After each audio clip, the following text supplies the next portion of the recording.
Core Novason's alarm clock began to beep at him with a shrill, irritating cry that seemed to reverberate through the very walls of his room.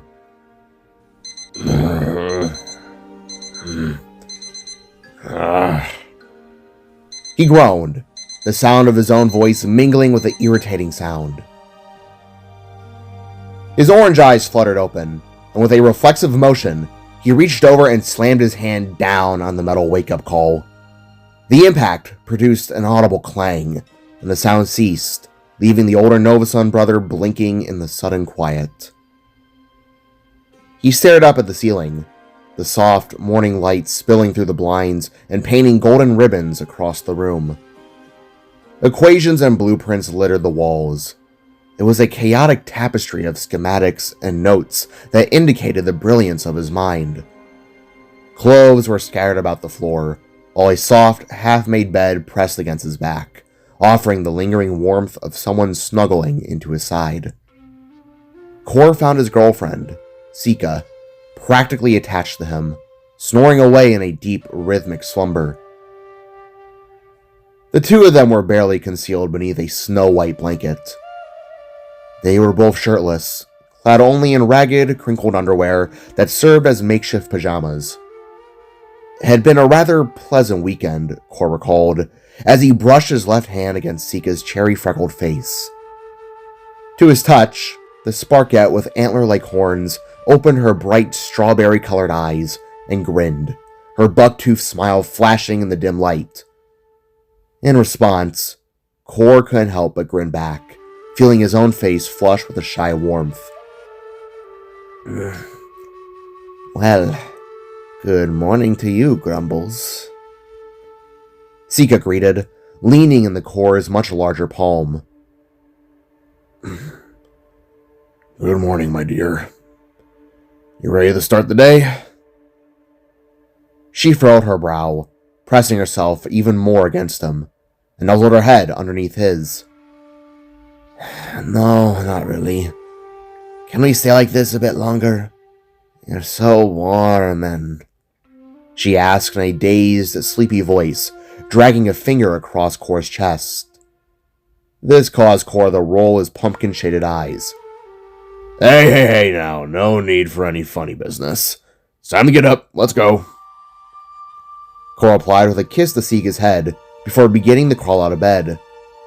No, Grumbles! The twig of a spark pleaded, clinging to Core's upper half as she was reluctantly dragged from her spot. Their sheets were now tossed aside, the bedding wrinkled beyond recognition, and they both looked like two jumbled pieces of metal smashed together. Sika, Core grunted in reply, sitting on the edge of his bed and rubbing his eyes. The morning light glistened off his body, catching the faint sheen of his bioorganic muscles and making him look as though he had just run a marathon. He would have seemed almost threatening, if not for the orange heart-printed boxers that hugged his waist. Car. Sika groaned once more, wrapping her arms around the bigger Spark's waist and resting her head atop his left shoulder. I know, I want to stay in bed as much as you, but we got classes to teach. Leaning to his side, Core gently brushed her off, then stood, walking to the closet, leaving the Sparkette to sit in a heap of covers. Fine. It's not like 5 extra minutes would have made us late. She huffed with disappointment. They got off the bed and stretched. Unlike Core's goofy pants, Sika wore a basic red bra and underwear. Aren't you covering for Wilson's history class today? Sika asked as she made her way over to a backpack and began to pull out her clothes for that day. On the other side of the room, Core slipped in the proper attire. Yeah, he wasn't feeling well, so I'm gonna do my best and explain what's on his agenda. He pulled on a pair of dark maroon jean pants, a gray shirt, an orange tie, a tan vest, and bronze orange shoes. He then took a brown coat and draped it over his shoulders. Well, you always have your head in a history book. It shouldn't be too bad of a day for you then. Sika said as she put on the last of her clothes, now covered by a red bun-up shirt with cream white shoulder flora and a matching cream skirt dress, sealed together by a gray belt. On her horns, she attached dangling sets of small red crystal shards. Below, she awkwardly attempted to slide on some sneakers while Cor nodded. Hopefully. Sky's in his first hour, so I'm hoping she doesn't cause too much trouble with me being her teacher for the period. Before the two could share another word, Cor perked up to the sound of his parents and little brother talking in the kitchen. The younger Novason brother sounded excited and spry, something that made Cor's heart lift. What are they talking about? He asked, moving towards the doorway and allowing it to open on its own. Yeah, I think we're going to learn more about Novarunes today. Right, Mom? The voice of Cor's little brother, Void Novason, called out as the older Spark walked into the living room. In the kitchen, he found his dad cooking, and at the countertop, his mom sipping coffee, and his sister suddenly shouting, "Good morning, baby brother," she said, gleeful as ever, while the little blue Spark himself held a plate of greenberry pancakes. Cor stood for a minute, watching his family chatter, before he approached. Novarunes? Ha! That may take a while, little buddy. Cor said aloud, stepping up behind his little brother and placing a hand on his shoulder. Perking up, Void turned left, eyes landing on Cor, who looked back with a comforting stare. Oh, I'll figure them out, Cor. I'll show you. Void assured to his big bro, prompting Cor to snicker. And I have no doubt you will, bud. Remember to remain focused in any situation.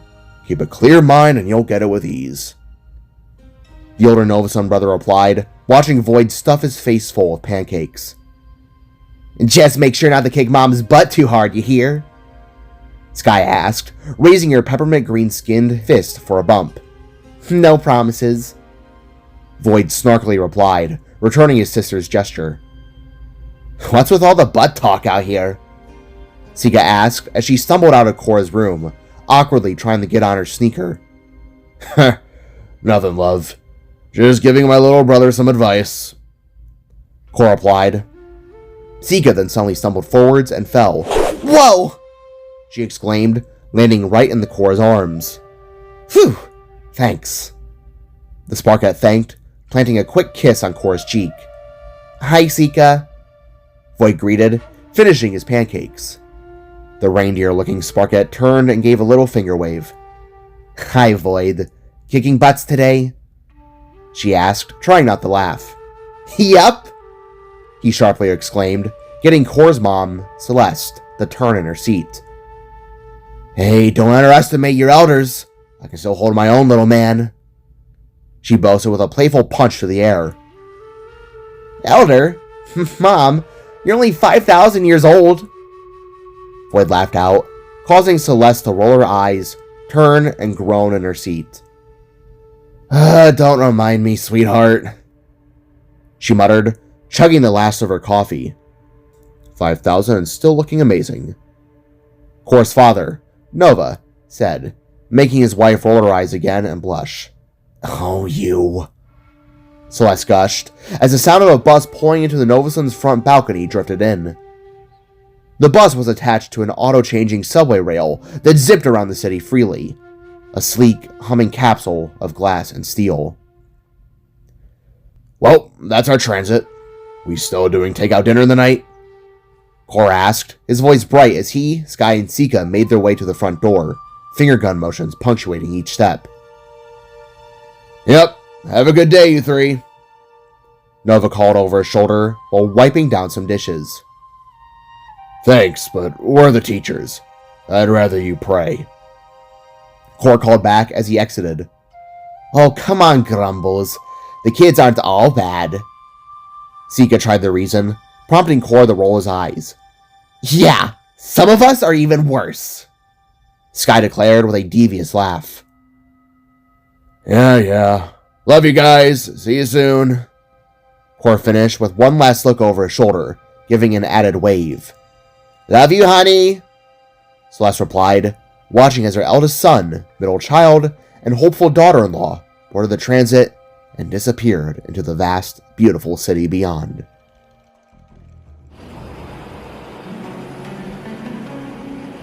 The transport hummed with a low, rhythmic energy. Inside, the air was a tapestry of murmured conversations and noise.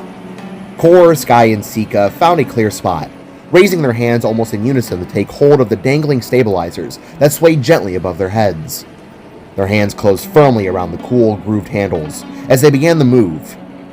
Around them, there were sparks dressed in crisp business uniforms, others in vibrant sportswear, and even a few clad in full, polished knightly armor, which drew a curious glance from Kor.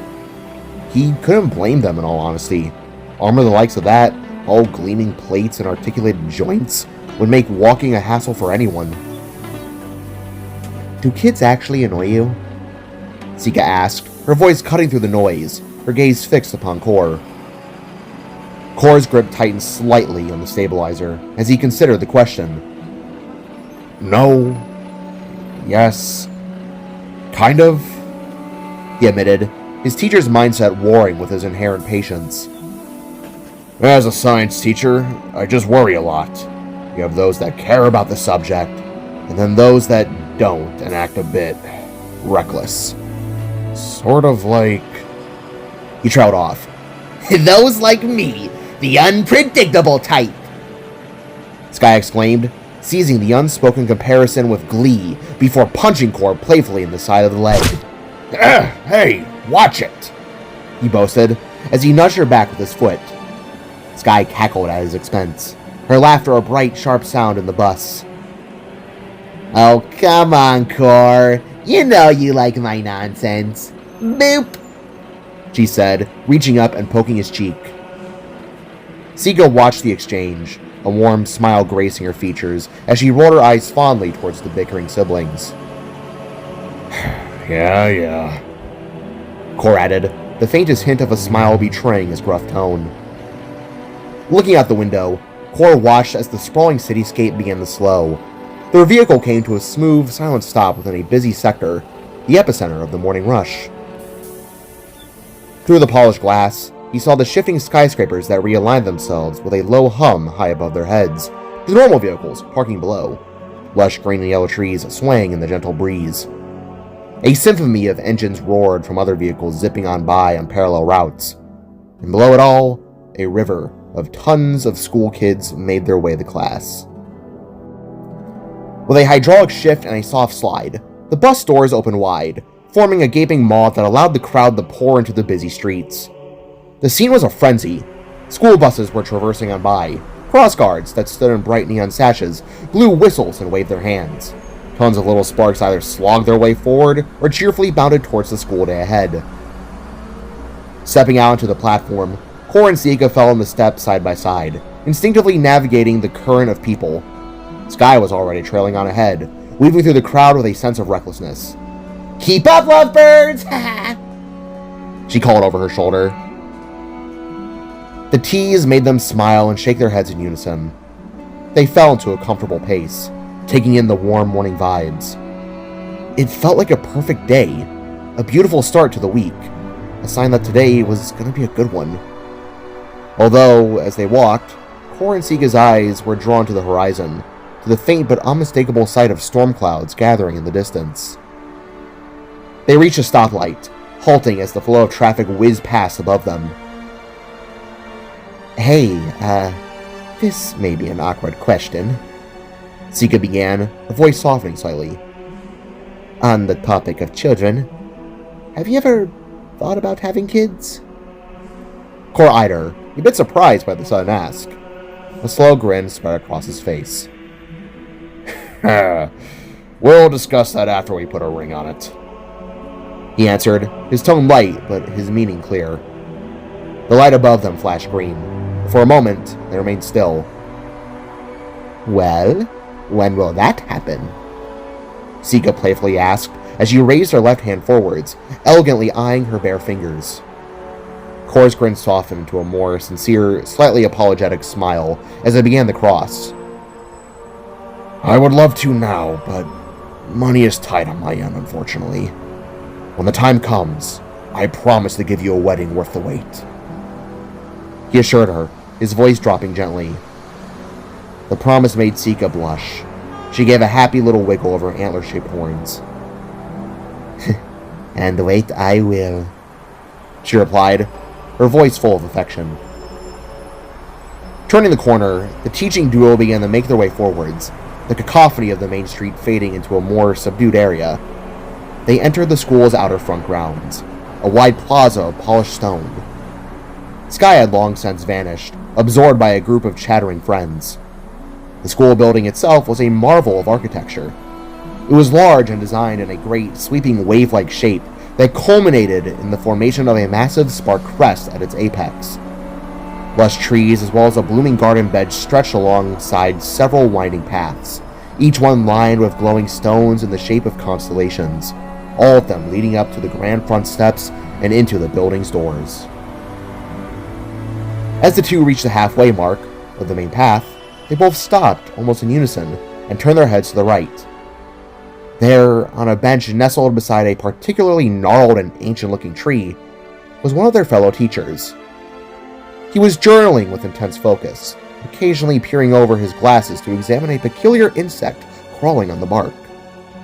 This bark was old, but radiated a unique kind of wisdom.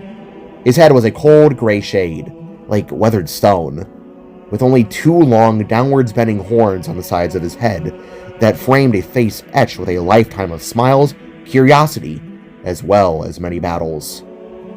This noggin was wrinkled and aged, holding yellow eyes that sparkled with intelligence, a grinning mouth and a pair of round spectacles perched on his front. He was wide but hunched. He wore a fancy, slightly old-fashioned brown suit, and despite his age, he looked rather spry. "Grandpa!" Sika called. "Mr. Cogson, you coming?" Cor asked aloud. The old man gently turned.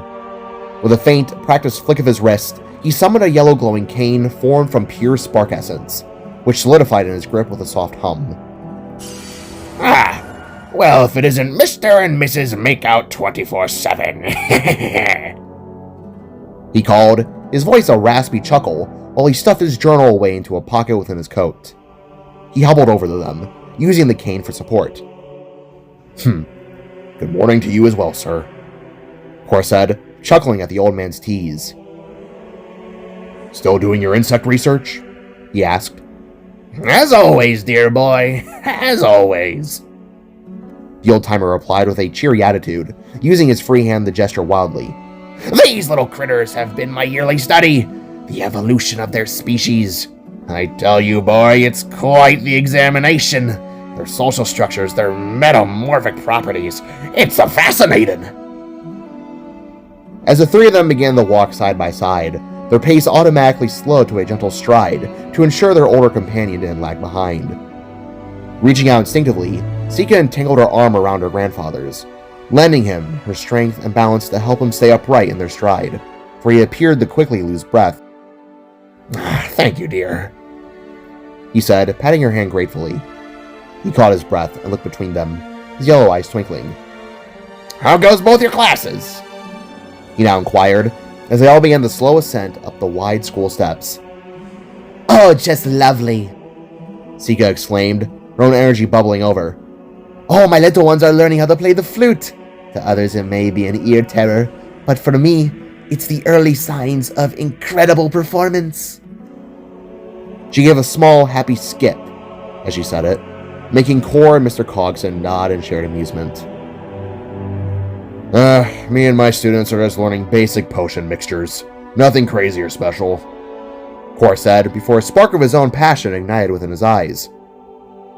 "At the end of the year, though, I want to do a lesson on portal technology. That I'm interested in," he boasted. The other two in his group turned their heads with curious, slightly surprised eyes. Cross-beam, high-wire, magic, scrap, snapping tomfoolery travel is a tricky system, boy," Mr. Cogson exclaimed, but his expression was one of excitement, not warning. "Precise, dangerous, but also so magnificent. If you ever need help, you know who to call." He assured with a smiling, knowing nod. They walked into the building. the grand entrance hall opening up into a crossroads of bustling students and faculty heading to their first periods. I appreciate the offer, sir. I'll discuss this more with you at lunch. Cor bid farewell, giving a slight bow of his head. The much older Spark nodded again, his attention already drifting to where he was needed. See you then, handsome, Sika added, giving a quick kiss to Cor's cheek before she walked off towards the music wing, her arm slipping gently from her grandfather's. Smirking, Cor turned his head, the ghost of her kiss warm on his cheek, and began to traverse his way to class. The familiar sights and sounds of the morning ritual filled him with a sense of purpose. It'll be a good day, he told himself. Hey! Hurry up, old man! Sky's voice emerged, calling from down the hall, final jab as she bounded through the door into the history classroom. Yeah, I'm coming, Cor replied as he quickened his pace. Then he heard it. The faint, low rumble of thunder from outside, a distant echo that promised the perfect day might hold more than any of them had expected.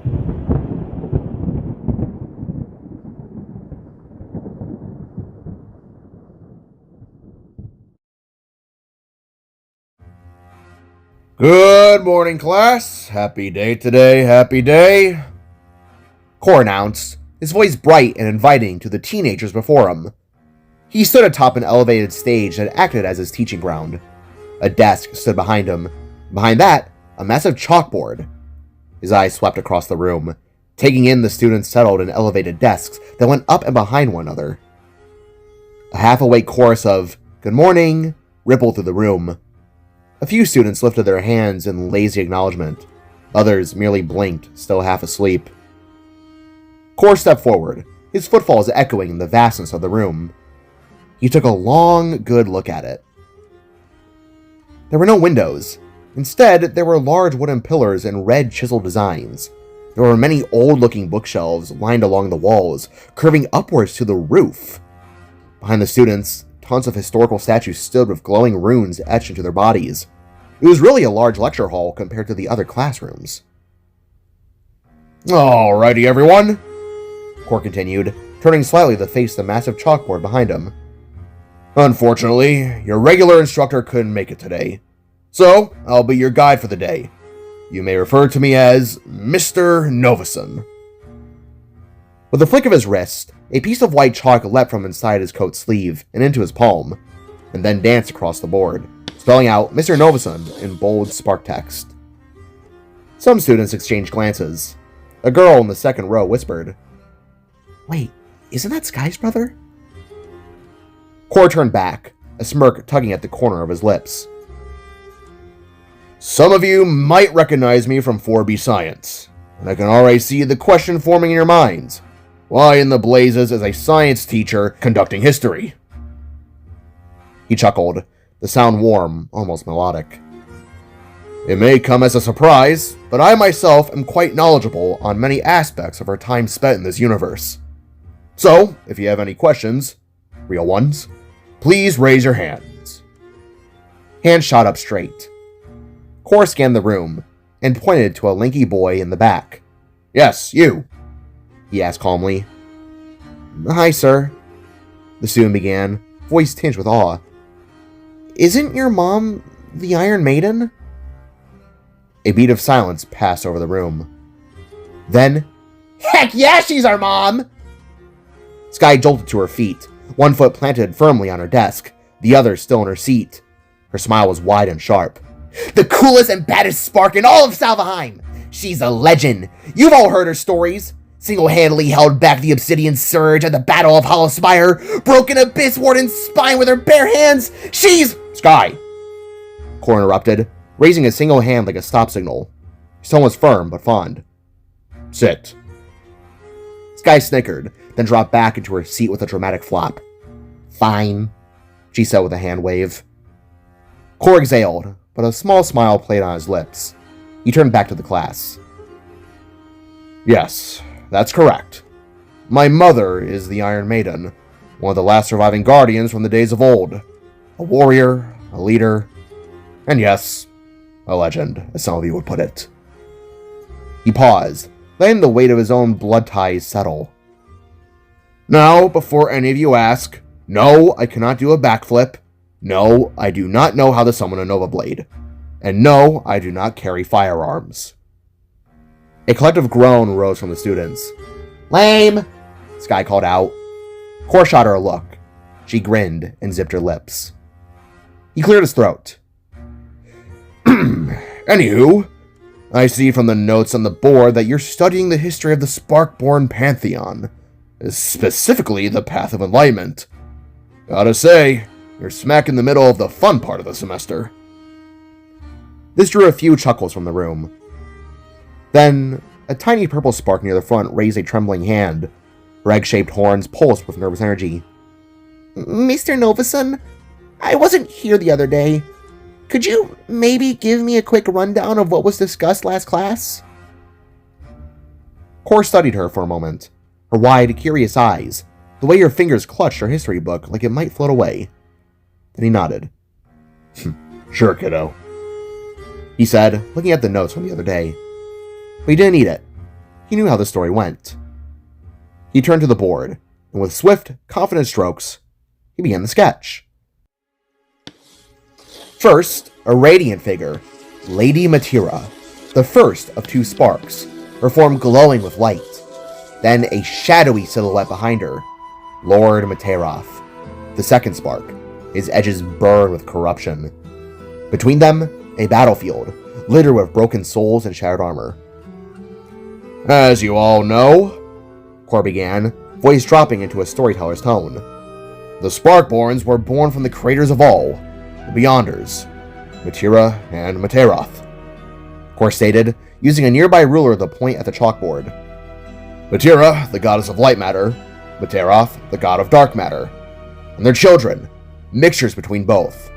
Balance. All of them, the keepers of it. It's what makes up the matter realm, as well as our very beings. Core elaborated on, before his tone dropped. Materoth, over time, however, was unfortunately consumed by the very element he was forged in. He turned on Matira, her children, the sparks they had created, controlled by the dark, and believing the entire universe needed to be consumed in its grasp. To many's dismay, half of our kind at the time joined him in his belief, embracing the dark. As you all know by now, this created civil war, those for balance against those for the dark. His chalk flew back to the board, sketching burning cities, armies clashing, the sky split in two. This civil war between our kind, known as the Great Split, raged across the Matter Realm for many years. My mother, my father, and even our own Mr. Cogson fought in it. The final battle took place at the Soleus, where Matira, in an act of terrible sacrifice, absorbed Materoth's power to stop him. His dark matter loyalists were shattered, and he and them were cast into the Banished Realm, where they remain to this day. He stepped back, letting the image breathe. But victory came at a cost. Heartbroken, Matira and her children withdrew. They left us to our own, ascending to a place far, far away.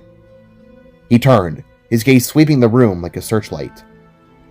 Thanks to those closest to them at the time, such as Cogson, we know exactly where they went. They went to a place made long before we Sparks came to be. The resting ground is known only as the Path of Enlightenment. He wrote the name in big, bold, jagged letters. A land in the most dangerous corner of our realm. A deadly place that only the pure of will, the truly enlightened, can hope to traverse it. His voice softened. At its end lies the Tenebrous, the first Sparkborn temple. That's where they rest. Not dead, not gone, but shattered by what all had transpired. Core paused before continuing. That is according to Cogson, for he was rather close to Matira in his youth. It was where she told him they were to head if something were to happen, drastically happen. A place where they could not be disturbed. He looked down. So, if you wish to speak with them, you must walk the path, survive its challenges, to prove yourself worthy to stand before them after such sins. And today, that's what we're going to study, what lies within it, what tests await, what price enlightenment demands. He looked up. Anything else before we begin? Silence. Pens hovered. Eyes were wide. Then, let's get into it. Open your textbooks to... The sound struck like a hammer against the sky. Every head snapped upwards. The ceiling trembled, as if struck from the outside. Dust rained from the wood arches above. Was that thunder? A boy whispered. No, you doofus. Sky shot back, already on her feet again. It was sunny out not even 10 minutes ago. The classroom erupted. Murmurs, shouts, the scrape of chairs. Cor raised his hands. Hey, settle down. I'll go check it out. Just open your books. I'm sure it's nothing. He adjusted his coat and strode towards the exit. Hey, wait up! I want to see too! Sky called, vaulting over her desk and dashing after him. Cor didn't argue. He already knew better. They stepped out of the classroom, down the hall, until entering into a grand corridor. A soaring bridge of glass and steel suspended between both halves of the building. The murmurs followed them. Other classrooms were stirring, teachers peering into the hall. A cluster of freshmen gawked at the sky. Odd, Cor thought, his mind racing. That didn't sound like thunder. It was too deep. Too directed, it felt. He quickened his pace, Sky close behind. Then they reached an observation deck. They stopped, dead in their tracks. Above them, the sky, once a golden morning tapestry of stars and drifting auroras, was gone. In its place were churning dark clouds, threaded with veins of crimson lightning. The air crackled, the glass trembled. What the... Cor breathed, his voice barely a whisper. Whoa! Sky gasped. What kind of lightning is that? It looks so cool! Cor didn't answer. His pulse hammered in his metal bones. The storm wasn't natural. It was wrong. Like reality itself was bleeding. Around them, others began to gather. Teachers, students, all frozen, staring upwards. Then the rain began. Glitching, static rain. What is this? You're smart. What's going on? Sky asked, her bravado starting to crack. Cor had no answer. Time stretched. The storm pulsed. The wind howled. Then, a flash. No, a rupture. From the heart of the storm, a beam of blood-red lightning erupted, screaming downwards with the sound of a crashing aircraft. It grew. It swelled.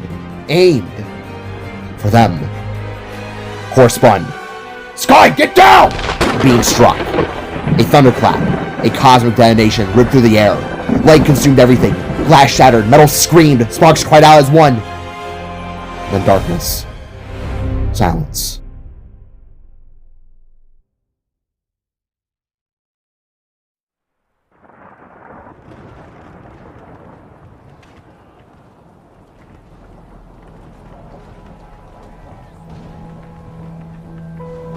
The world returned the Cor not with a gentle sigh, but with the violent throb of a splitting headache. Cor's consciousness swam up from a dark abyss. He did not open his eyes to the school he had known like the back of his hand. No. The sight that seared through his eyelids was a hellish, pulsating orange. An inferno roared at his sides, the heat scorching against his skin. The air was thick with the stench of something metallic and coppery. Debris and shards of fallen metal were embedded in the ground, around him like grotesque graves, each one having missed his body by mere inches.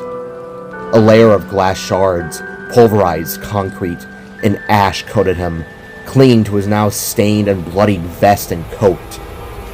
He tried to push himself up, his movements slow and disoriented, the world tilting nauseatingly as he tried to process the unexpected cataclysm. What the... The spark asked himself, the words a dry, choked rasp against the smoky air. He began to slowly collect himself, his senses reeling. As he did, the first of many horrific realizations hit him. The school. It was all gone. School. Where's the school?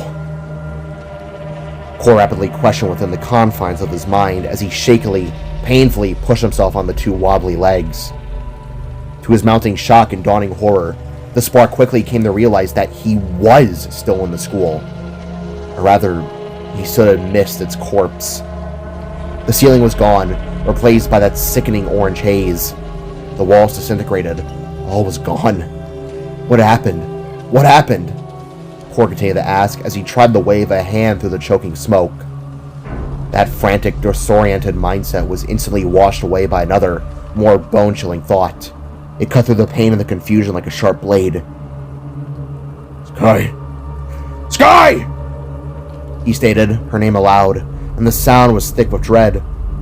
Hello? Hello? Anyone? Cor called out, his voice gaining strength, desperation lending it volume. He cupped his hands over his mouth, trying to shout through the cacophony of crackling fire and distant, unsettling noises. He began to wage his way forward, his boots crunching over smoldering wood and crumbling stone. From his side, through the shifting veils of smoke, you could see the ghostly outlines of melted lockers, their contents spilled and burning, falling over door frames that led to nowhere. And worst of all, bodies. His breath hitched, then began to shake and quiver in his chest. He saw the fallen forms. It wasn't just his fellow teachers, but young sparks whose names he knew, whose futures had been promised in these very halls. His vision was fuzzy from the flowing dust and ash, but he could make out the distinct, horrifying outlines of arms and legs protruding from the rubble. Some so small, so tiny, his mind recoiled, refusing to fully comprehend the sight. Oh my god. Oh gods. By Vedris' waves. Oh god. Cor gasped, the air leaving his lungs in a rush. His determined walk began to falter, his steps becoming unsteady. What happened?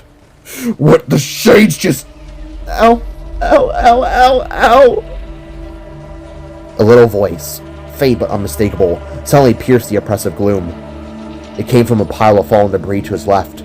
The sound snapped Novuson's head around, his orange eyes wide. He knew that tone of voice. Sky! Sky! Cor asked, his voice cracking as he scrambled, half stumbling, half crawling towards the sound. Cor! Cor!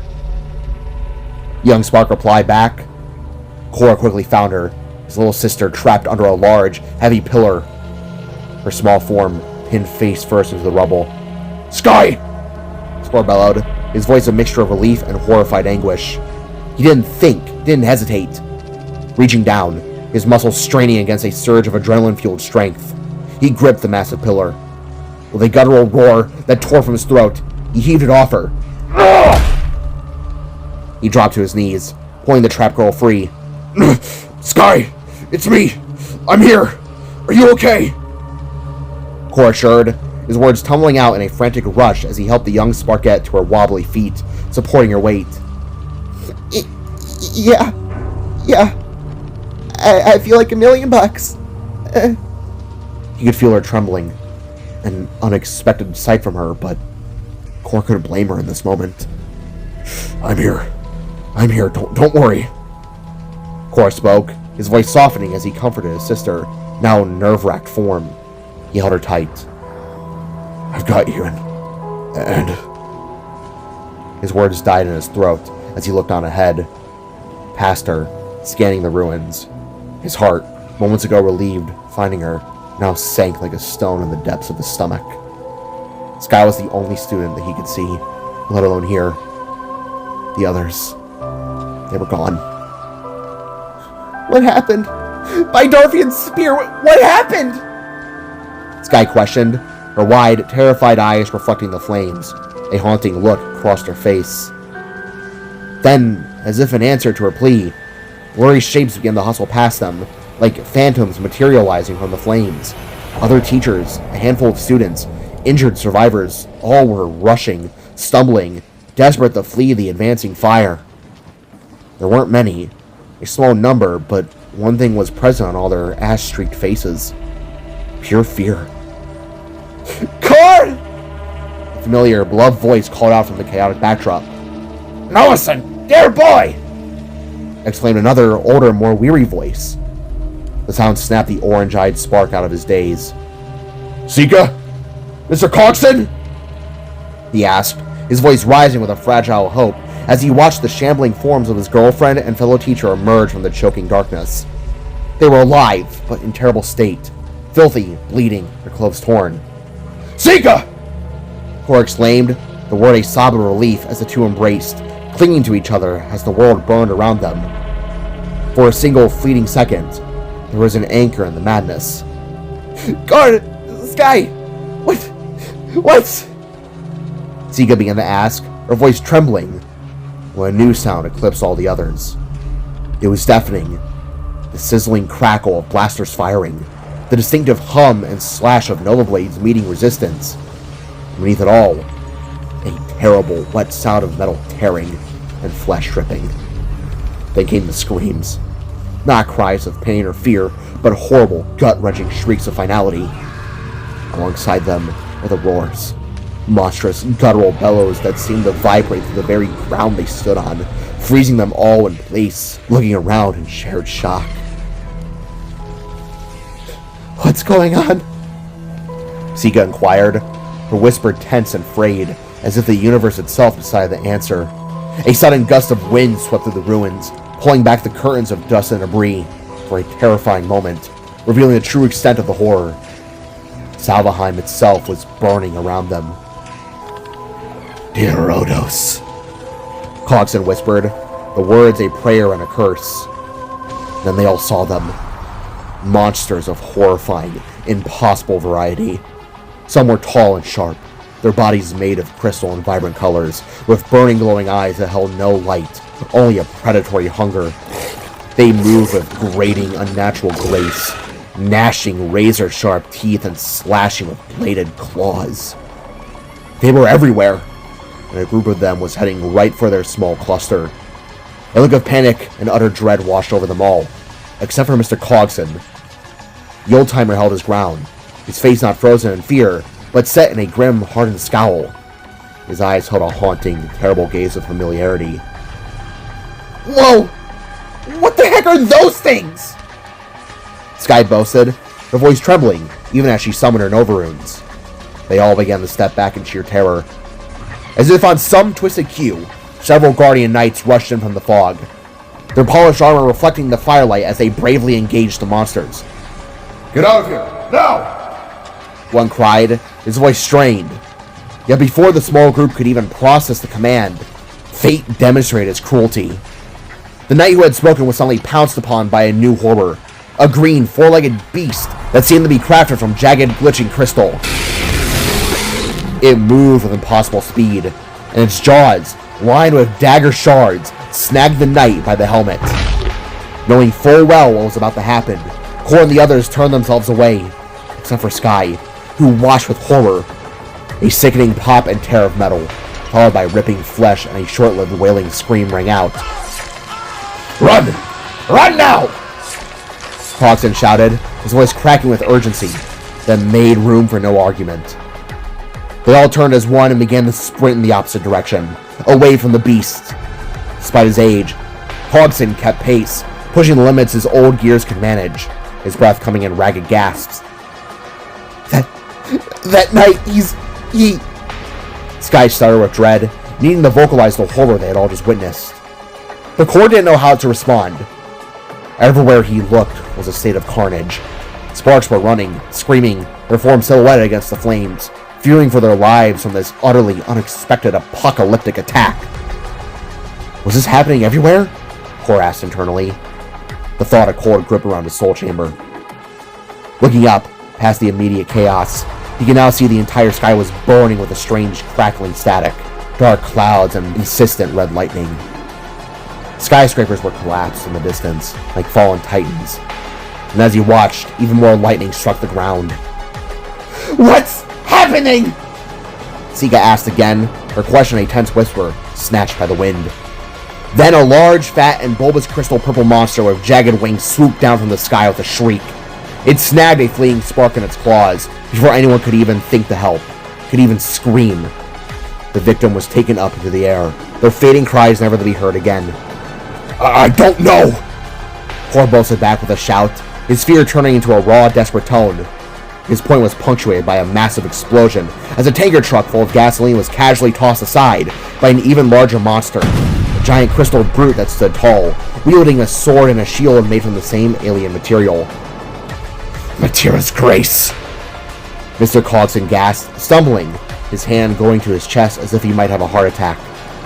Snapping his head from both sides, Cor's mind now raced with a frantic, survivalist energy. They weren't going to last much longer on foot. They were exposed, vulnerable, prey in a burning hunting ground. In the heat of that moment, another dawning realization gutted him. Mom, Dad, and Void. Where was his family? Were they okay? Were they even alive? Cor had no idea. Glancing towards the side, his orange eyes sharpened by desperation, locking onto a shape.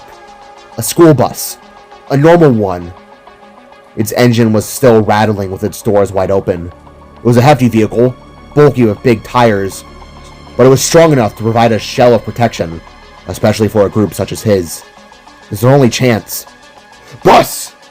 Cor shouted, thrusting a finger towards it. It was all the direction they needed. Everyone turned heel and made a desperate, scrambling beeline straight for its massive yellow frame. As they reached the hefty machine, Sika and Cor worked in frantic sync, first pushing the dazed Sky up the steps and into the relative safety of the interior. Go to the center and stay low! Sika snapped, her voice firm, getting the girl to hobble in and out of breath. Moments after, she and the other adults attempted to make their way in. That was until their inevitable attack came. It crashed in out with a roar, with a silent, terrifying roll. A tall, multicolored being with a white shell outer layer lunged in from the plume of smoke. It moved with a glitching, unnatural speed, a single glowing orange-red eye fixed on them. Before its attack could connect, before anyone could even gasp, Mr. Cogson moved. With a speed that was unnatural for his age, the old teacher raised his cane, and there was a flash of yellow energy as the cane shifted forms. It elongated and solidified into a formidable, double-headed battle axe. With a practiced, powerful twist, the old-timer parried the creature's strike, the clash of energy sending the monstrosity sprawling sideways with a grating shriek. Cor, Sika, and Sky watched from inside the bus, staring in utter awe at what the old man had just done, as he stood his ground, readying his weapon, his Nova Blade that had been hidden in plain sight all along. Cogson twirled the massive axe, gripping it tightly, his knuckles white. The multicolored being stood, its single eye burning with malevolent intelligence, and as it did, a few others of its kind approached from the shadows behind it, emerging from the flames. What are they? Sika worriedly said, her voice barely a whisper, while Sky watched on from between the seats, her face a mask of fear. The old teacher didn't look back at them. His focus was entirely on the advancing horrors. His voice, when it came, was low, cold, and carried the weight of a bitter old hatred. Was wondering when you'd show your faces again. Cogson snarled, settling into a defensive stance as the monsters began to circle. You haven't changed a bit. Just as he braced himself for the inevitable, a surge of hope erupted from the heart of the fire. Sparks. More knights. They moved like lightning, streaks of color cutting through the dark in blurs of impossible speed. Gunfire cracked like thunderclaps, each shot precise and deadly, while Nova Blades sliced through the monstrous beings with fury. There were 4 of them, each a tempest unto themselves, their movements practiced, their purpose strong. First among them was a male spark clad in green steel armor that shimmered faintly. His skin bore the same faded emerald hue, but more so blue. And from his head sprouted 6 horns, jagged like cores in similar positions, only his top ones were reversed, outer horns larger, upper smaller. His eyes glowed with a steady, intelligent green, scanning the battlefield with cold precision. Beside him, another male knight stood, his skin a soft gray-brown. 2 elegant curling white horns rose from his forehead like curly straws, and his armor pulsed with a golden sheen. His eyes, too, were gold, luminous. Then came the Sparkettes, both warriors, both radiant. One, draped in deep violet armor, her 6 horns framed her head on each side, and her purple eyes shimmered with both sorrow and resolve. She moved with the grace of a storm, her Nova Blade a whirlwind of violet fire. The last was unlike the others, a woman of warm red-brown skin, her armor glistening like molten amber under the firelight. But it was her boots that stood out. They were embedded with twin wheels, allowing her to zip and zoom around the enemies. 4 horns sprouted from her head, angled like blades, and her eyes burned a fierce, unrelenting orange. In moments, the monsters were no more, reduced to smoldering husks, their unnatural forms twitching in the dying flames. The green spark was the first to move. He dissolved his double-bladed Nova Blade and surged forwards, his voice breaking through the silence like a beacon. "Cor!" he called. Atlas? Evelyn? Cor replied. Atlas, the green spark, stepped forwards alongside Evelyn, the purple Sparkette. His weathered face broke into a disbelieving smile. His armor was dented and scorched, but his stance remained firm. "You're alive!" Evelyn gasped, her voice trembling, her purple eyes shimmering with the weight of relief. "Thank Matira! Oh, thank Matira!" she said. "Who are they?" Sika asked towards the other 2 knights. Atlas nodded to them. "Goldie here is Booster. Wheelie Feet is Jaden," he quickly introduced. Booster stepped forward, his yellow eyes scanning the group with quiet urgency. "Are any of you hurt?" His voice was calm, but edged with concern. Jaden, the orange-armored warrior, crouched slightly, her wheeled boots adjusting with a soft mechanical whir. "Anyone at all?" she added, her gaze lingering on Sky, who just peeked out from the doorway of the battered bus, eyes wide and breathless. Sky looked at her boots and nodded. "Are you a burnout racer?" she asked. Jaden nodded. "Yeah. Cool, right?" Jaden replied, making Sky smile a bit.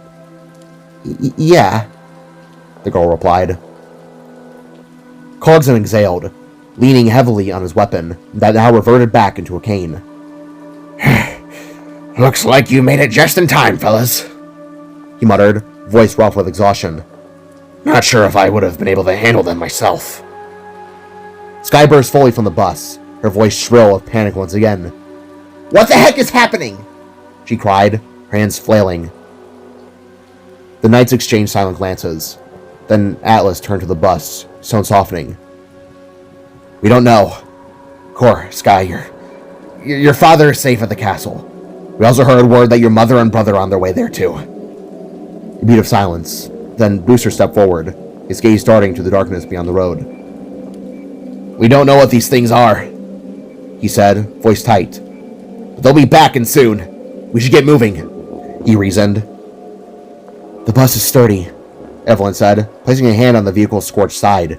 "And fast. It'll get us to the castle in good time. We could fly, but..." She didn't finish.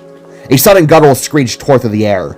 From the smoke above, another purple-winged monster descended. With a flick of his wrist, a blaster unfolded from Atlas's underside forearm, its barrel glowing a dangerous green. With one shot, the creature exploded midair, dissolving into a fragmented energy and violet sparks that rained down like cursed snow. Atlas lowered his arm, his green eyes cold. "What a damn nightmare," he muttered. "Let's move," Jaden said, already boarding the bus, her wheels retracting silently as she stepped inside. One by one, they followed, boarding the vehicle. Cogson, however, lingered outside for a moment, staring into the flames where the monsters had come from. His jaw clenched, his eyes, once weary, now burned with quiet fury and deeper sorrow. He then stepped onto the bus. The engine roared to life, tires screeched against the broken pavement, and together, they roared off.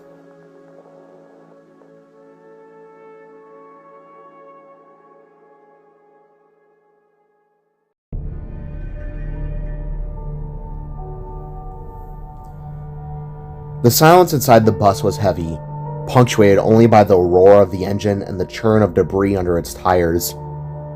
It was far from a peaceful quiet, but a tense, breath-held void. filled with the terror of the world crumbling outside the windows. At the front, Atlas wrestled the steering wheel. His knuckles were white, his jaw set as he navigated the fiery obstacle course that had once been their city, speeding through arcs of hellish orange light and shifting shadows. In the center, Kor sat rigid on a seat, his arms a fortress around Sika and Sky, pulling them close as if his own body could shield them from the apocalypse unfolding. The other knights stood braced between the seats, their weapons glinting in the light. In the heart of it all stood Cogson. He stood between the seats, staring out at the passing flames, his eyes holding the ghost of a memory he had long hoped to forget. I can't believe this is happening, Kor muttered, his voice barely a whisper, yet seemed to crack in the silence like glass. His eyes were fixed on the destruction, each inferno reflected in his wide, disbelieving gaze. "What's causing all this?" Sky asked to herself. She turned her head, pressing her temple against Kor's protective arm. "Grandpa, I heard you say something when we were ambushed. Do you know something about all this?" Sika then asked. The question hung in the air, pulling every set of eyes towards the old-timer. The weight of their collective dread now settled squarely on his shoulders. Cogson's broad frame seemed to sag for a moment, before he drew himself up. "These creatures, these monsters," he began, his voice a low, gravelly rumble that carried through the bus. "They are the glitched." A fresh wave of tension rippled through the group. "Glitched?" Sky asked, the unfamiliar word sounding odd. Cogson nodded slowly, his aged eyes distant, looking through the windows and into the bloody past. "An enemy that's so old now. Many years ago, a great universal war waged across the realms. First time all sectors were united against such a threat." He paused, the memories visibly painting him. "They are from outside the boundaries of our universe. No explanation, no reason. Merely the actions of a soul who felt betrayed by it all." He looked down, a profound tiredness etched into every line of his face. "This battle left many dead, many forgotten. It's testaments, it's history. They've been lost to time. Only the scrolls that survived were given to those responsible enough to hold on to its contents. Souls such as our king and queen." His jaw tightened. "It was only a matter of time before they returned." "An old enemy?" Kor's voice was firmer now, edged with a frustrated demand for a sense in this situation. His brow furrowed deeply. "Why exactly are they called the glitched?" Cogson took a long, steadying breath, as if preparing to speak a cursed name. "Their leader, the Red Death." The name itself seemed to suck the warmth from the air. "He's the one from the universe beyond our own. His very physical being destabilizes the natural laws of physics. Reality itself glitches around him. He and his children, as he calls them, can tear apart entire worlds just by merely existing. He is hell-bent on making the whole universe his own." A sudden, suffocating silence filled the space, thick enough to choke on. "How come we were never informed about these things? Why?"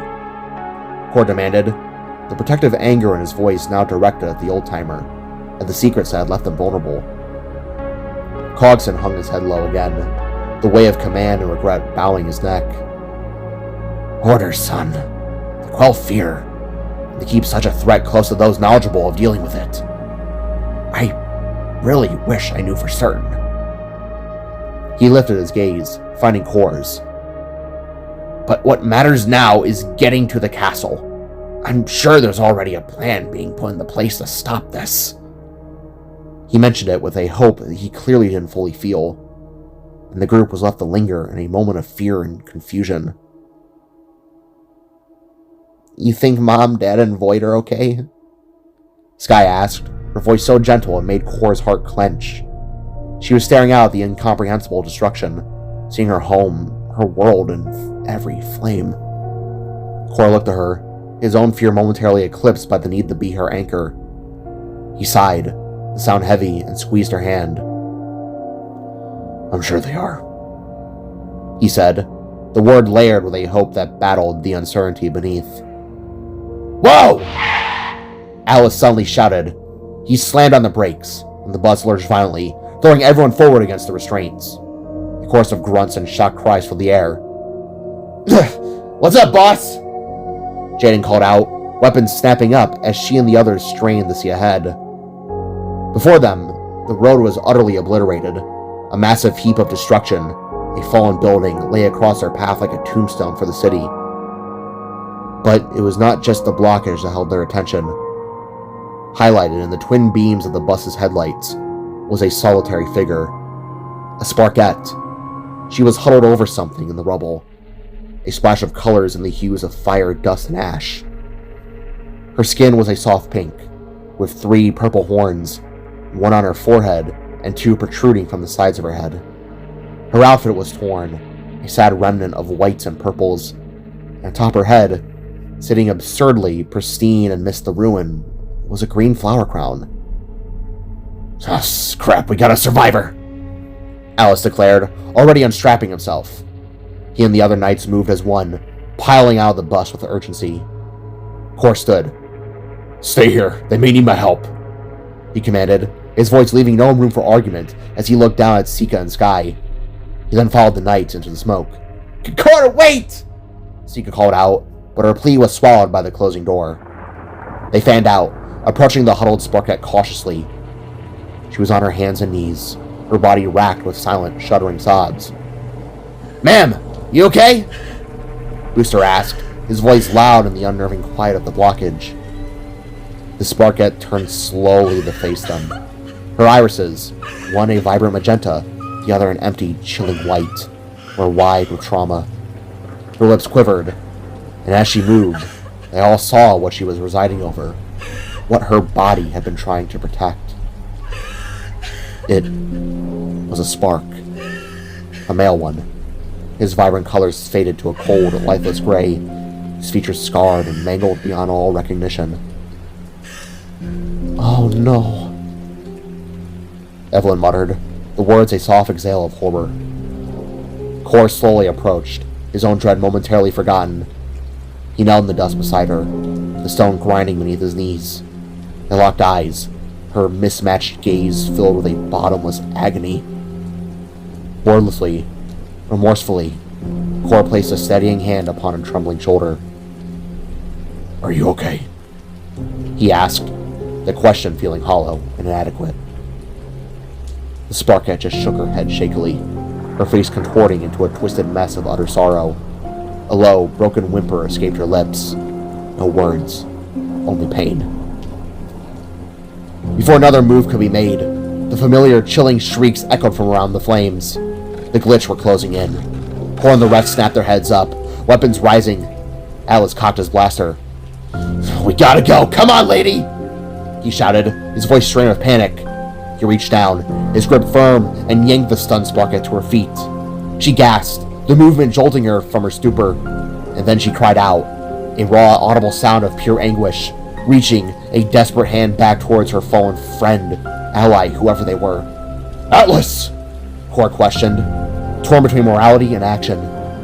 The shadows were converging, emerging from the flames. Booster and Jaden didn't wait. They began firing rounds into the horde, the white flashes illuminating the nightmare. "Fall back! Fall back now!"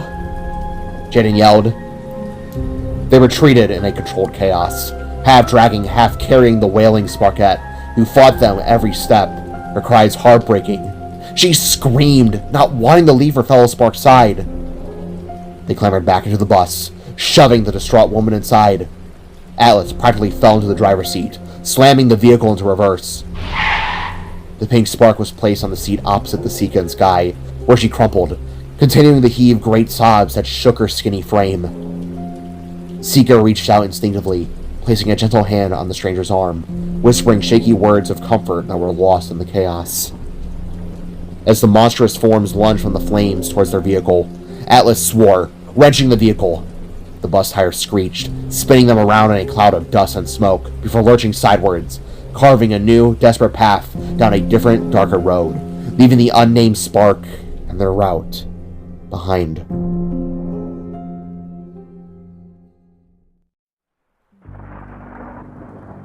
Sky trembled against Sika's side.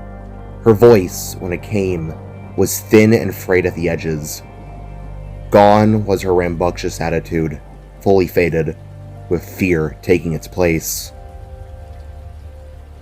Are we gonna die? Sika didn't answer.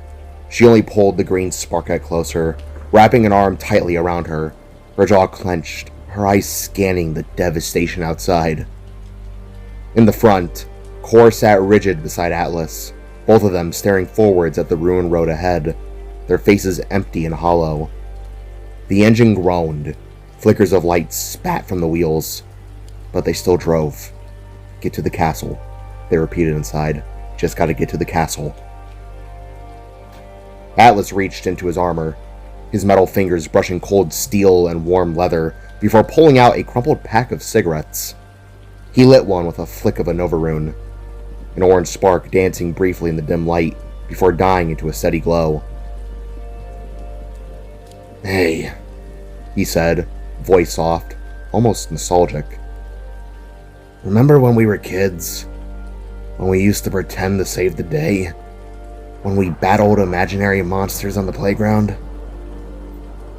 Kor turned, one eyebrow lifting. "You're reflecting now?"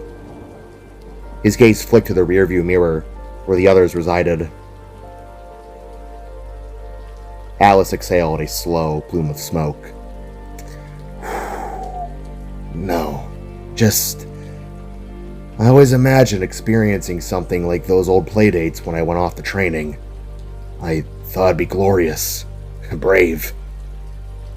But I could never imagine it'd be real. At home, no less." He looked down, then out again, past the wreckage, towards the distance. The castle, its shadow loomed. "I just can't believe this is actually happening." A long silence settled, thick and heavy. Then Kor spoke up. Any word from King Orion?" Atlas shook his head slowly. "No, communications are down. I think the grid collapsed.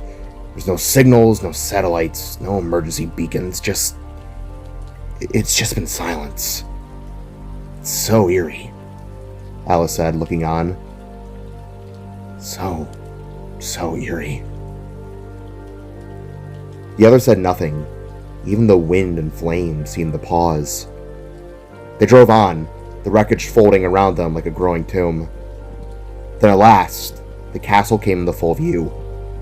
What they saw stole their breath. Smoke was billowing from every window and opening. Black, choking pillars rising to the sky. But worse than the smoke were the crystals. Jagged, pulsing red energy crystal formations, like an infection, had erupted through the walls, the towers, the very foundation of the castle. They glowed faintly, humming with an alien energy that made them all quiver. "Oh no," Kor whispered, pressing a hand to the glass. "We're too late," Cogson stated, his voice stripped of hope. He looked away, jaw tight, his old soldier's eyes glistening with something between grief and fury. "It's already been seized by the Red Death!" He turned sharply towards Atlas. "An airbase is right up ahead. We'll need a Star Slasher. We blast off, get to another planet for refuge. It's our only plant at..." Cogson's breath began to stir. "It's our only chance at survival. We can regroup, reforge, any which way we can with others. We just gotta make it out alive." Sky began to stir as well, her small voice trembling. What? No. What about Mom? Dad? What about Void?" Her eyes were filled, Tears were now cutting paths through the grime on her cheeks. No one answered. No one knew what to answer with. But before anyone could make an attempt, there was a jolt. A violent electric thud rocked the bus. Lights flickered. Electricity rained from the ceiling. Sika cried out, clutching Sky as they were thrown forwards. Booster groaned, slamming into the seat in front of him. What the hell? Sika shouted. Ugh! Did we just hit something? Jaden muttered, shaking her head. What was that? Atlas twisted in his seat, stomping the accelerator. Nothing. No response. No engine. No power. No. No, no, no, no, no, no, no! Port snapped. Then a single footfall. Distant. Heavy. Then another. Thump. Thump. Thump. From all around, the sound converged. Slow. Deliberate. The group froze. Breath held. Eyes starting to every shadow beyond the windows. There was silence then. A long, long silence. Then a low, metallic hum rising from the void. A voice, distorted, echoing like a recording played backwards through broken glass. I see you. A shadow moved along the side of the bus, tall, lanky, and sharp. The silhouette of something not born of this world. A long, clawed finger, glassy red, like obsidian dipped in blood, dragged slowly across the window, leaving a faint, scratching trail and an ear-deafening screech. Inside, Sika acted fast. Her hand clamped over Sky's mouth before the girl could scream. Sky's wide eyes filled with terror, her body trembling. Cogson held his breath. The knights readied themselves. The stranger spark held her head, quivering. Cor and Atlas slowly stepped back. I know you're in there. The voice taunted, circling now. Atlas began to summon his weapon, his fingers already itching to activate his Nova Blade. No! Cogson hissed, slapping his hand down. No! He repeated, softer now, eyes locked on the window. You'll kill us all, boy. Seconds crawled by. 1, 2, 3, 4, 5. Silence. Absolute silence. Then Jaden, voice barely above a whisper, asked, Is it gone? No one moved. No one breathed. Then, in a flash, the roof tore away with a shriek of metal, ripped open like a tin can. And there he was, the Red Death, Lotus. The towering horror, blood, red glass body refracting the dying light, golden eye and chest burning like a sun.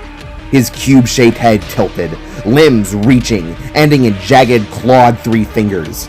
He peered down, his voice booming like a taunt from hell. Come here! He reached in, one hand gripped and shattered the front windshield, and with a single brutal motion, he ripped the bus in half, using the other as he clamped on the side windows.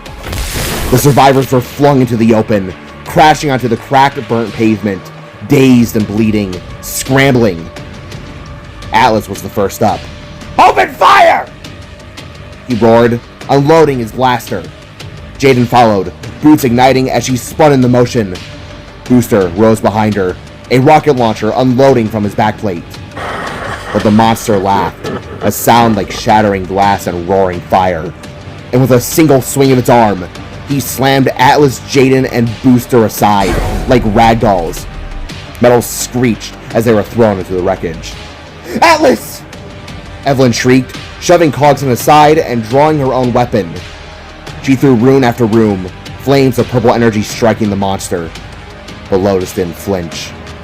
The Red Death turned its golden eye towards her, charged, and fired. A beam of searing yellow light shot forth. Evelyn raised a hand, summoning a defensive rune, but she was too slow. The beam erased her right hand in an instant, then struck her face in a blinding blast that sent her face first into the ground. She screamed, a terrible, awful wail of pure agony. "Evelyn!" Cora cried with horror at what had happened, before getting snagged into the monster's claws with a sharp yank. "Gar!" Skye wailed with horror as she, the Pink Spark, and Sika hid behind a turned-over vehicle, all three panicking with horror. The Red Death eyed Cor as he attempted to break free, his yellow eyes squinting, examining, and realizing. It was as if he could smell his scent. You're hers, aren't you? The glitching crystal monstrosity realized with a hint of surprise as he brought Cor closer. Cora's breath was a dreadful panic as he was examined by the monster nearly face to face. Sweat spilled down his brow, eyes shaking. What do you want? Cor gasped as the Red Death tilted his head, pondering the question. Peace. For me and my kind. Lotus stated with a relaxed tone, before raising his free hand and extending a clawed finger up. With it, Lotus pressed the jagged tip upon Cor's largest left horn, applying pressure faintly. For there to be such a thing, all life must go. He said, now fully pressing the sharp tip of his claw into Cor's horn and puncturing the hard shell. A searing pain ignited. It burned right in the Cor's frontal lobe. Especially you and your kind. Every single one of you. With a sharp scratch, the monster yanked his claw down, cutting a sharp, gnarly slash across Cor's left side, starting from his horn, down past his eye, and nearly ending at his cheek. Orange blood sprayed, and Cor screamed in anguish. His wound did not heal. The essence of the Red Death burned the nerves and scorched them away, leaving a bloody wound that spilled with orange energy. Cor's eye, however, was spared despite the strike. Suddenly, 3 yellow glowing Nova runes were flown in from below, striking the Red Death's arms, causing Cor to get released and fall from the grasp. The monster turned, gazing now upon Cogson, who had a look of anger. The monster squinted his large eye before speaking up, a look of familiarity crossing his features.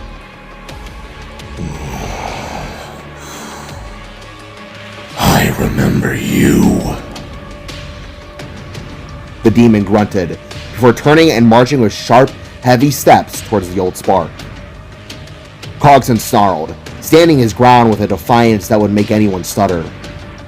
Yet before he could meet his fate, all the downed sparks suddenly watched as the stranger suddenly stood from her hiding space and screamed.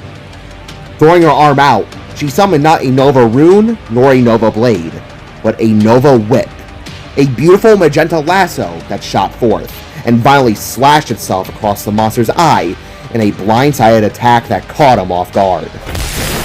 Taking the opportunity to fight on, Alice deployed a glowing green grenade from his arm plate and threw it. An explosive flash erupted, making the monster stumble. Jaden joined him, kicking the wheels on her boots into gear. She blasted and performed a donut around the monster. As she did, she opened fire with her weapons, making the beast fall to his knees. Booster then shot up and leaned his body to the side. From out of his backplate, that shoulder-mounted rocket weapon appeared again. With a grunt, he fired it, and it struck true. A massive hole was torn open through the enemy's side, making Lotus shout and whirl around. Once again came another rocket, this time striking the monster right in its cube-shaped head, shattering its right side into 1,000 pieces. The Red Death fell backwards and crashed hard into the torn-apart bus, all as everyone stood. Come on! The Star Slashers are up ahead! Move! Move! Coxon said, as everyone tried to do as such. I can't see! I can't see! Evelyn gasped through a hoarse breath as she shielded her face. Atlas was now by her side. Easy, honey. Easy. Alice held with a mix of comfort and horror as he slowly picked her up. God! Oh, pardon me. Sika gasped in shock as Cora's left eye continuously bled with gushing orange spark essence. Sky could only stare in horror. I'm fine. I'm fine. Are you okay? Are both of you okay? He asked as Sika and Sky nodded with sorrow. Come on, what are we waiting for? Booster cried with tears in his eyes. Before another word could be shared, the body of the Red Death began to slowly reform itself. The shattered crystal upon the ground started to levitate and be magnetically pulled towards the cube-headed creature that angrily began to growl in its awakening tone. Come on, hurry! Alice spat before turning and rushing towards the airbase, everyone else weakly following in tow.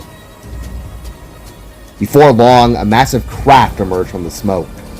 A single Star Slasher was before them. All the others had been either taken or destroyed in the invasion. It was a long and narrow vessel, having a gargantuan levitating ring around its base that would allow for it to breach the atmosphere. Its color palette was made out of white steels and bronze golds, all while being topped with tinted blue windows and shimmering spark crests. Together, the strong carried their injured, as they too made it inside the craft. They quickly activated the side entry and bounded up the fold-out ramp.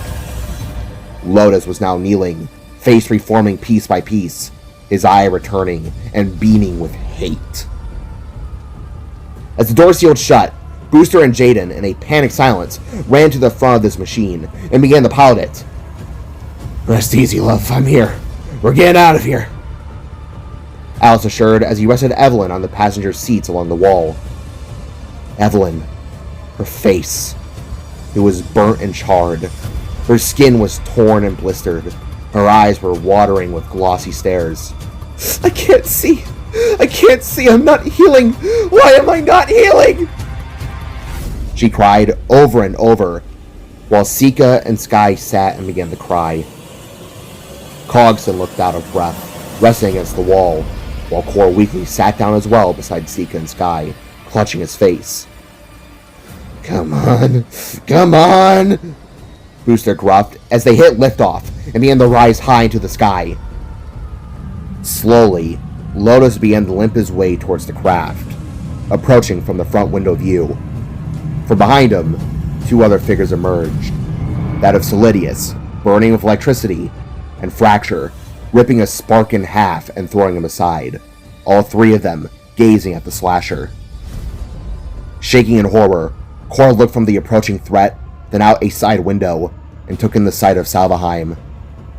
If he were being truthful, it was as though he were looking down into the depths of hell itself. Fire, slaughter, monsters, the Red Death. They fully took off then, right as Lotus regained his form. Looking up with his reformed body, the cube-head monstrosity stood with annoyance in its eye, all as they flew higher and higher. Cor and Lotus then locked eyes. The stare the monster gave, it was a look that would never leave Cor's mind. A cold, sinister, emotionless stare that would forever haunt his dreams. Within a flash, the Star Slasher surged to life, and then blasted forwards, leaving Salvaheim and entering into the dark and gold abyss of the Matter Realm's very own outer space, all while Cor began to lose consciousness. Chaos erupted around him as this happened, the sounds of arguing, questioning, but above all, he felt Sky and Sika shaking him. Cor! Hey, get up! Cor! Cor! Sky cried out with tears in her eyes, but Cor couldn't focus. He turned his head to the window, gazing at the stars. So many beautiful stars.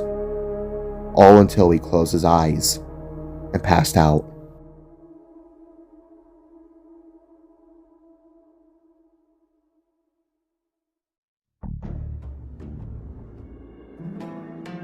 The last vestiges of the memory faded like smoke, leaving only the cold, humming reality of the ship's interior.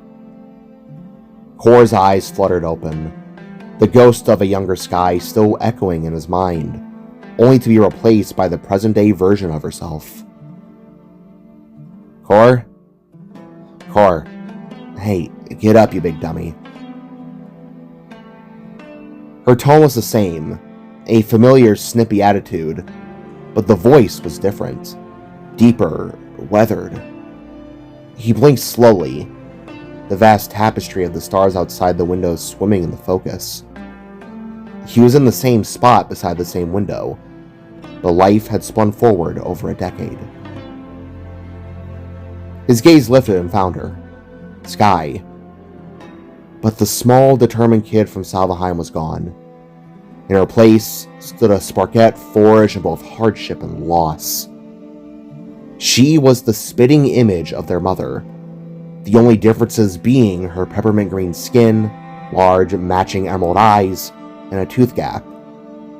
Like Celeste, she had elegant curving horns that blossomed from the sides of her head, with a constellation of freckles being spread across her face.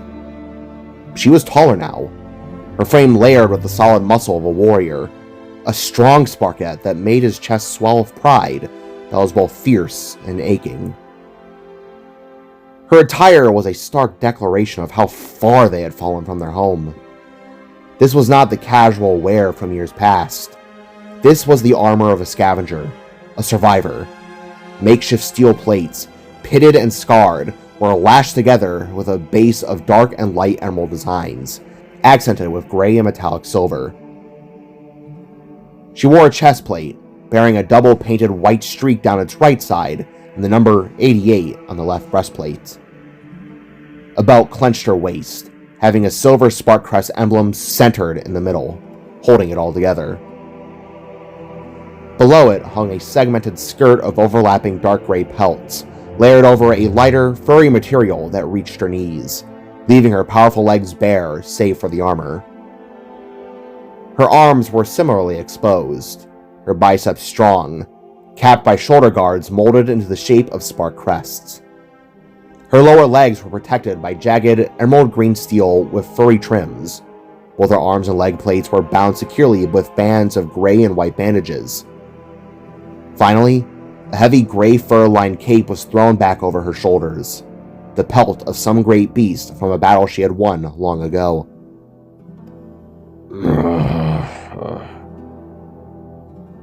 Kor's voice was a gravelly rumble, thick with sleep and the weight of years.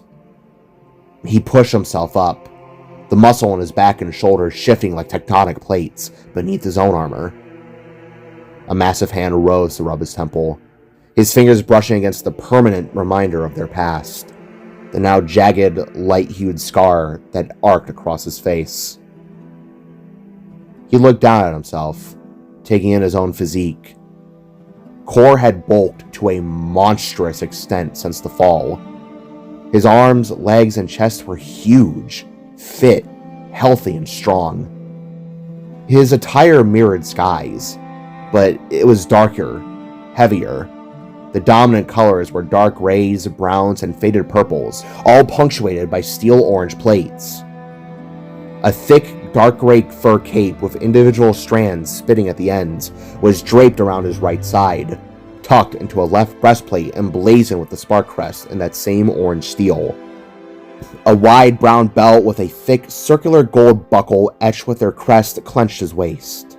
Below it hung layers of brown leather and cloth, a functional kilt that swayed with his movement. His arms were encased in segmented purple armor with golden lining and orange highlights. His hands were wrapped in fingerless brown gloves. Unlike Sky, he wore dark pants beneath his leg armor, of orange and purple, which transitioned in the heavy, sturdy boots. He flexed his hands, the leather creaking, and looked from Sky's expectant face to the star-dusted void beyond the glass. Are we about there? He asked, his voice gentler now, the sleep from it gone. Sky nodded, a smirk tugging on her lips. Yeah, would have known that if you hadn't fallen asleep, old man. She reached out and delivered a fond, solid smack to his bicep, the clang echoing softly in the Star Slasher. Kor sat up fully, his 8-foot frame hunched in the spacious seat. He pinched the skin between his eyes. I wasn't sleeping. Just resting my eyes is all. He replied. Then a smaller, much brighter voice chimed in from the side, a voice that made his eyes shoot open. Oh, silly Papa, you're such a liar. Kor and Sky snapped their heads towards the sound. There, looking up at the two of them, was a little spark beaming with a dopey, infectious smile.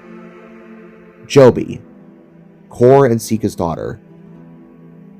She was a small splash of vibrant color on the grim ship. Her skin was a bright, cheerful purple, bisected by a single yellow stripe running down her forehead. 4 little nubs of future horns dotted her head, but her cheeks were smooth. Her large, luminous yellow eyes were alight with mischief, matching the yellow freckles that were spread across her cheeks. She was a burst of pure, unrestrained joy. Her outfit was a delightful contrast to the practical armor of her family. She wore a large, sleeveless yellow coat, generously lined with fluffy fur on the inside for warmth. Its front was closed with rough stitching. Baggy black pants were tucked into a pair of bright yellow boots that completed the whimsical look. Kor's scarred face softened into a genuine smile. I'm not lying, Joby. Sometimes Papa just gets lost in his thoughts. Joby smirked, a perfect imitation of Sika in her younger years, and launched herself onto the seat beside him. Liar, liar, horns on fire! She sang, balancing precariously on one foot and then the other. How could you fall asleep at such an awesome time, Papa? We're finally gonna meet the gods you've been obsessed with. Kor nodded, a slow, weary motion. He reached out and ruffled her head. Not right away, Sweet Pea. He reasoned, his eyes drawn back to the window, where there had been empty starscape, a terrifying, magnificent form now churned. A flurry of violent, dark storm clouds swirled in the distance. We gotta breach the veil first. He stated it as simple fact, rising to his full, imposing height. Sika, Coxon, how are we looking? Kor asked, scooping Joby up into his arms. Together with Sky, they marched towards the cockpit, their footfalls heavy on the deck plates. Through the large window, the storm was revealed in its full, terrifying glory. It was a gargantuan vortex, a cyclone of pure dark matter that spanned hundreds of miles, its clouds a bruised purple and black. Violent arcs of amethyst lightning cracked silently in the vacuum. In the pilot seats, Sika and Cogson turned to greet them.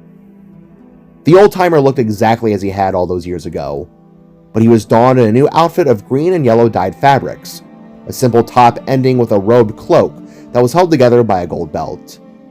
Over his shoulders, he wore a large, shaggy cloak of white fur. The entire ensemble was hilariously undermined by a pair of worn pink fuzzy slippers. It'll definitely be a bumpy ride, Cogson chirped, his optimism undimmed. but it shouldn't be too much trouble. Hopefully. And then there was Sika. She was donned in the same fashion of fur pelts and steel as the others, her armor a palette of deep red, brown, and gold. Instead of a cloak, she wore a festive, winter-heavy poncho, clipped at the collar with a Spark Crest emblem. But her face told the true cost of their survival. The happy, vibrant Sparkette from memory was gone. In her place was a woman whose expression was permanently etched with a tired, exhausted emptiness. The vibrant white of her red eyes was swallowed by its dark matter form, leaving them a void like black. Mistletoe hung from her antlers, a sad, ghostly echo of the festivities she would probably present back on Salvaheim. It was like a sad, ghostly echo of the festive wear she would proudly present back on Salvaheim. Yeah, we're about to enter the dark matter cyclone. It'll be rough, but once we're through, we'll be within the path. Her voice was flat, devoid of the music it once held. She reached out, her movement slow, and brushed Joby's cheek. For a fleeting moment, a ghost of a smile touched her lips. "Buckle up, Buttercup." She said the words to her daughter, but her eyes found Kor's. He nodded back, the understanding between them a heavy, silent thing. He found a seat and strapped Joby in. As she was secured, the girl's sharp eyes caught a new addition to the console, a shiny blue dial button. "Hey Mama, I don't remember seeing that very pressable button before. What is it?" she asked, kicking her legs. It's a makeshift realm station, kiddo. Cogson answered proudly, his hands dancing over the controls.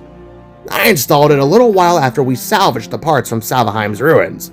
If we're in a real pickle, we can realm jump to safety, he said as the ship began to shudder, the first tendrils of the storm's energy licking at the hull.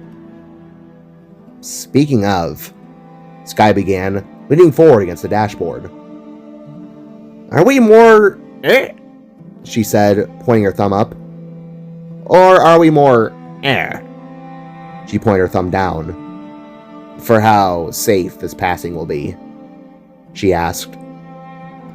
"It's hard to say," Kor replied, his gaze fixed on the storm ahead. His voice was low.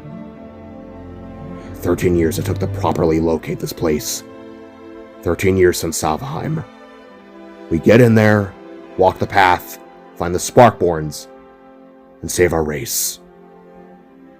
He hung his head, the weight of their species on his broad shoulders. They've got to have a way to save us. They have to. Sika reached out from her chair, her fingers brushing against Kor's armored arm. "You're putting too much pressure on yourself with this plan. What happened in Salvaheim wasn't your fault, Kor." Kor sighed, a sound of immense fatigue. I know that. But everyone else, they need hope. They need something to believe in. He lifted his head, his eyes reflecting the raging purple storm. I'm the son of the Iron Maiden. I feel it's my duty to protect you all, as she once did for us. My duty to try and make things right. Kor stated grimly. "Our duty," Sky said, her voice firm as she wrapped a strong arm around her brother's shoulder. "I'm in the same boat with you, bro. For those we lost, for those we honor." The old saying hung between them.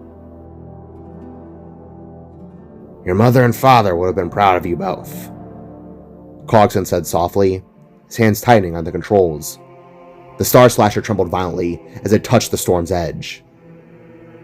Now, hold on to your horns!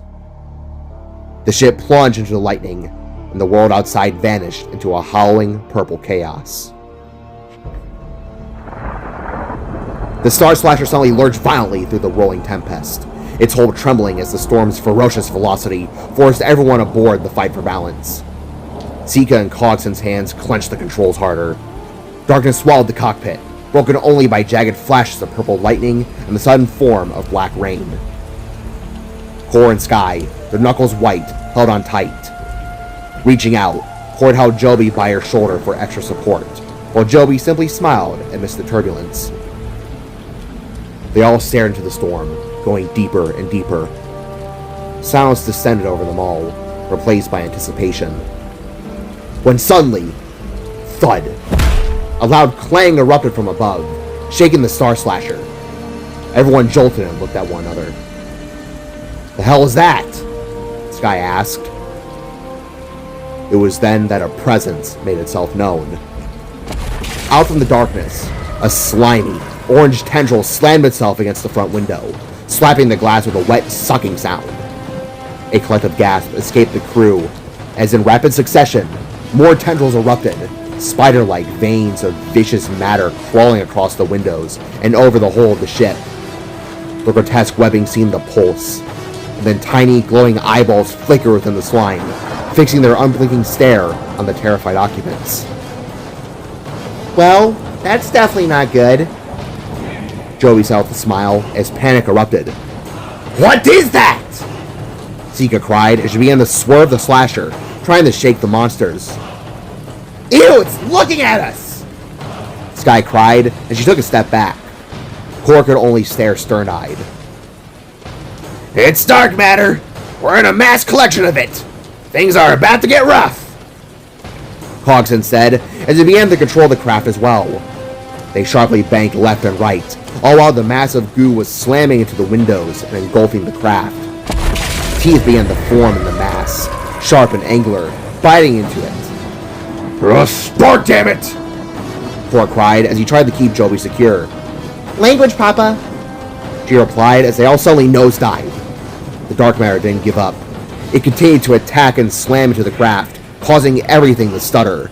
A loud, warning glare erupted, as everything was getting hectic. They're everywhere! Sika shouted with cold sweat spilling down her brow. Things were getting bad. They made harder jerks, causing Cor and Sky to lose footing, crashing to the ground while turbulence hit an all-time high. We're not even at the path yet! What the hell is all this? Sky cried as they were then struck by a bolt of lightning. The entire ship faltered, throwing everyone about. They all rolled and shouted as the craft began to barrel roll. Despite the mayhem, Joby's grin never faded. She leaned back in her seat, her eyes alight with a calm expression. Oh well, I had a good run. I wonder what the afterlife's gonna be like. She mused, her voice still scarily relaxed, as the Star Slasher shuddered and began to free fall. From the steep motion, everyone was tossed around like they were inside a large washing machine, going up and down, left and right, until at last, Cor was launched down and slammed his head onto the control deck, directly onto the realm station button. Transport jump set. Now approaching. Mortal Realm, plane number 3763. Planet Earth. Cor's head snapped up to the sudden impact, his vision dizzy, as the realm station button blinked under his head. You've gotta be kidding me. With a sudden, violent lurch, a surge of brilliant blue light flooded the cockpit. The Star Slasher ripped away from the vortex, spiraling through a series of rapid blue lights, until the inky blackness of space of the mortal realm emerged like a comet before them. The crew screamed, cursed, and groaned as they, along with the dark matter attackers, hurtled towards a colossal blue sphere. Earth, its surface a patchwork of emerald greens, pinks, and all sorts of colors, all residing within a beautiful blue ocean. The ship's battered hull shuddered one last time before getting caught in Earth's orbit.